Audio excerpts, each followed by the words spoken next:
Well, ladies and gentlemen, I don't have any subscribers yet at this point, but I actually provided my email address, which is tpn.ladc@yahoo.com, and received an email. And the question is essentially asking if it is safe to detox at home, the drug of choice being alcohol.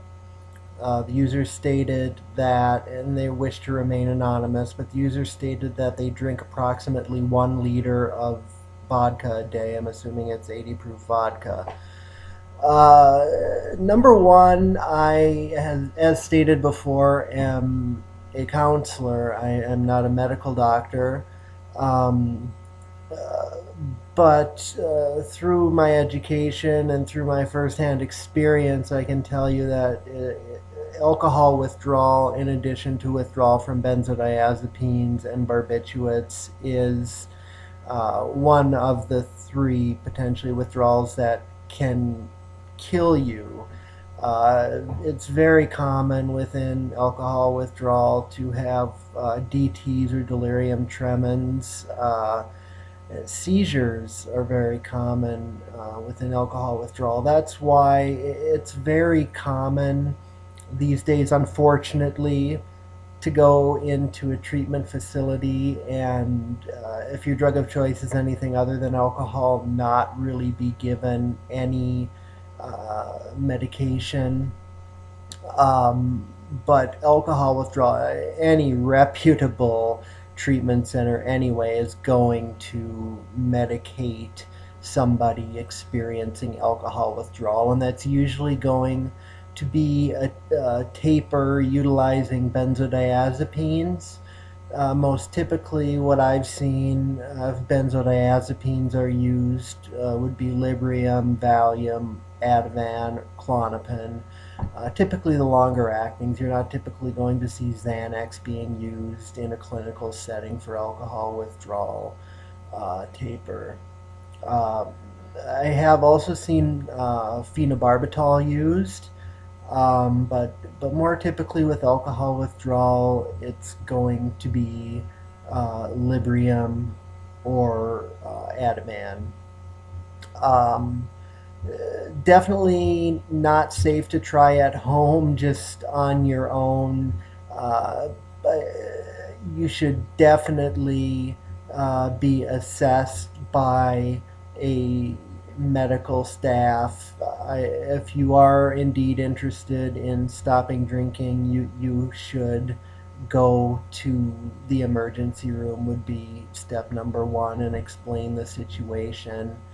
Um, I really just cannot express enough how unsafe and potentially lethal it could be to undertake alcohol withdrawal in home.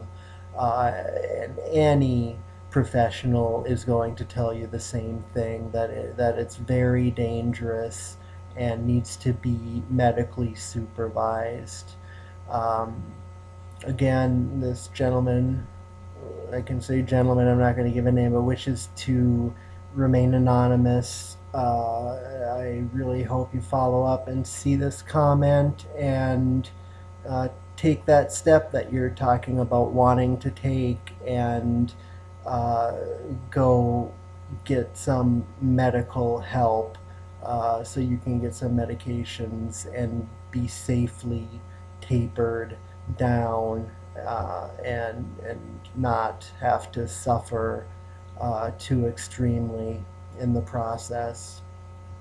Hope that answered your questions, or your one real question, I guess. And if you have any follow up questions, obviously you have my email address. I'd be more than happy to talk to you. You didn't mention where you were.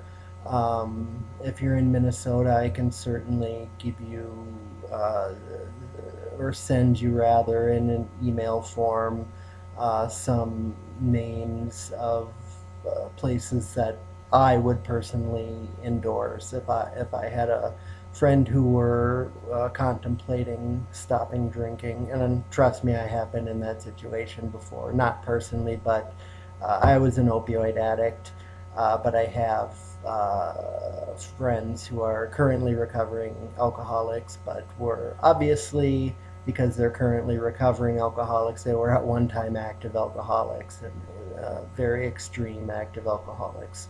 Um, so best of luck, my friend. Again, if you need to get back in touch with me, I'm at tpn.ladc@yahoo.com, and I will respond. So thanks so much for reaching out. I really appreciate it, and I know you really stressed that you wanted to remain anonymous, but YouTube is a fairly anonymous forum, unless you're me, going out under my real name and stuff like that. But you could certainly subscribe to the channel, and probably add a lot of input that other people would find useful as you go through this journey of life that we all have to walk along together.